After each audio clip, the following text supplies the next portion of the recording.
Welcome to the final video of my manufacturer series. Today we're going to be looking at Intamin. Intamin stands for International Amusement Installations, who were founded in 1967 in Switzerland. Walter Bolliger and Claude Mabillard, who now work for B&M, were contracted to work on their early stand-up coasters whilst they were working for Giovanola. Intamin are known to have built a wide variety of rides, including river rapids, wooden coasters, steel coasters and various types of flat rides. Overall, Intamin have built 164 roller coasters. I've ridden 9 of those and I will list them now.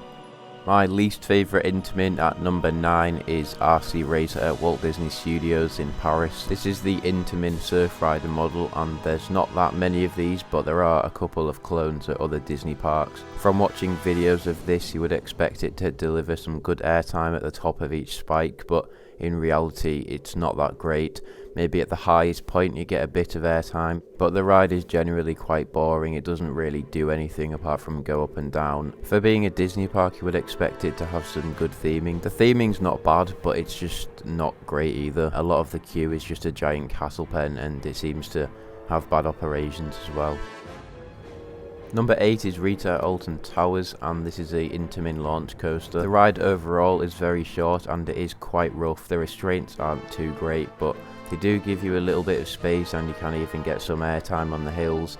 It does have a very good launch as well. You can really feel the speed sensation as you come flying around some of these bends, but after that it doesn't really do a whole lot. There's no inversions, of course, and it is a short ride. I think the shorter rides, for example Stealth, is actually quite similar. They came out at a similar time, they have similar themes, but Stealth is definitely superior to Rita, as you will see in this list. Among other enthusiasts, this ride does get quite a lot of hate. I don't think it deserves to be hated as much as it does. I think it is quite popular with general park guests, but yeah, Rita at number 8. Next up is Indiana Jones et le Temple du Péril. This is the second ride at Disneyland Paris on this list, and unlike RC Racer, I do really like its theming. Interestingly, the track layout is copied from the first looping roller coaster built by Pinfari, and although Pinfari don't have the best reputation, I still think it's a good ride. Unfortunately, it does tend to give you some decent amounts of headbanging, but I enjoyed the ride nevertheless. Throughout the ride you are diving through this ruined temple, and I think the supports of the coaster almost look like scaffolding, which adds to the theme, and because the building blocks your vision to the track a lot of it, you don't see the vertical loop coming at all and it's really intense.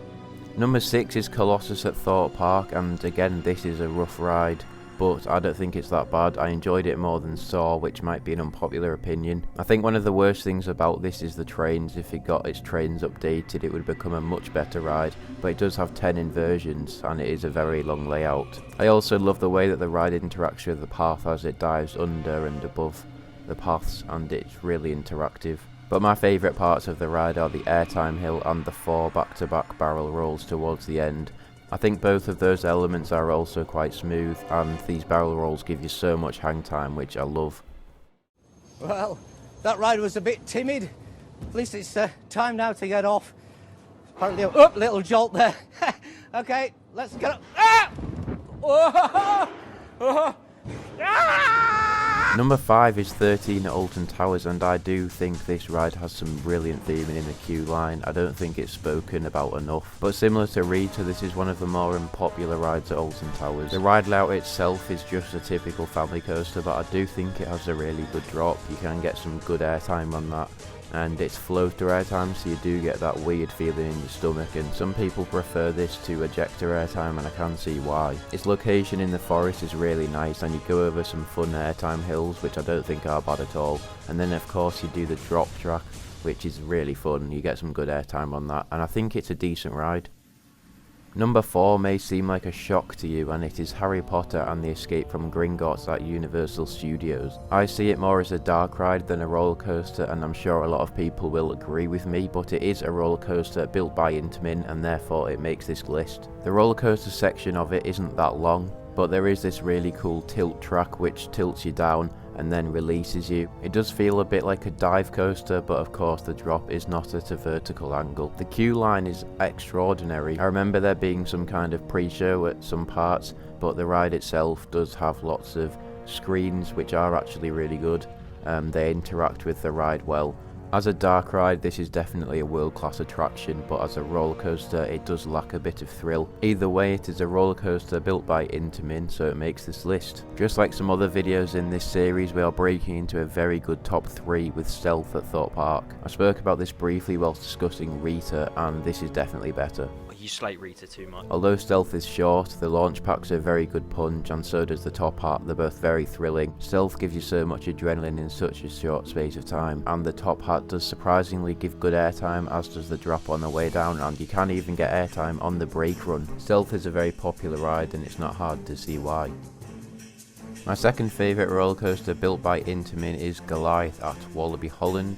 This ride has hardly any theming at all, and the queue line is pretty dreadful to stand in. It's got a huge castle pen, but what the ride lacks in theming, it definitely makes up in its layout. It has a brilliant first drop which has you flying out of your seat, especially towards the back of the train. You've got to remember that this ride utilises the Intamin T-bars, which are some of the best restraints around. You can get such good airtime with them, and this first ejector hill definitely gives you that airtime you're looking for. It also has a Stengel dive, which is such good fun.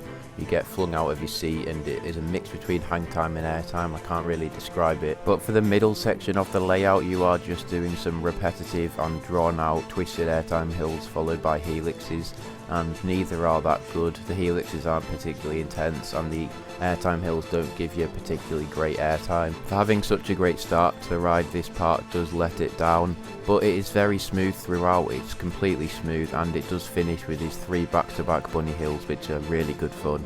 Goliath is just such a solid coaster.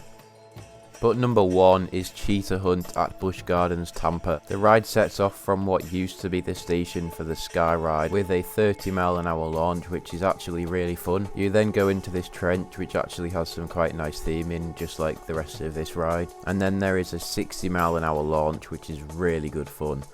You don't expect it to be going that fast. You're sort of going gradually, and then suddenly it picks up and you're like, wow. If you sat on the front row, you will also get some really good airtime as you peak the top of this hill. It then drops back down with a drop that is good no matter where you're sitting. You do this drawn out airtime hill, which could give a little bit more airtime, but it gives brilliant views, so it's just good. The ride features one inversion which gives some brilliant hang time before you go into mid-course brake run, but this doesn't really kill the pacing of the ride too much at all. For me, my favourite part of the ride is just its duration. It goes on forever, and every single second of it is good fun. Just when it feels like you're slowing down, you go into another launch, and the ride just has such a varied layout. There's lots of different things for you to experience. Although the over-the-shoulder restraints aren't the best, the ride is perfectly smooth and you don't knock against them at all, so that's not really a problem. I love Cheetah Hunt.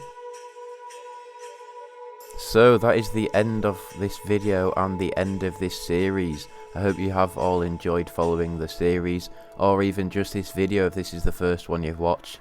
As always, please remember to leave a like if you have enjoyed the video. But that's all from me. Thank you so much for watching, and goodbye.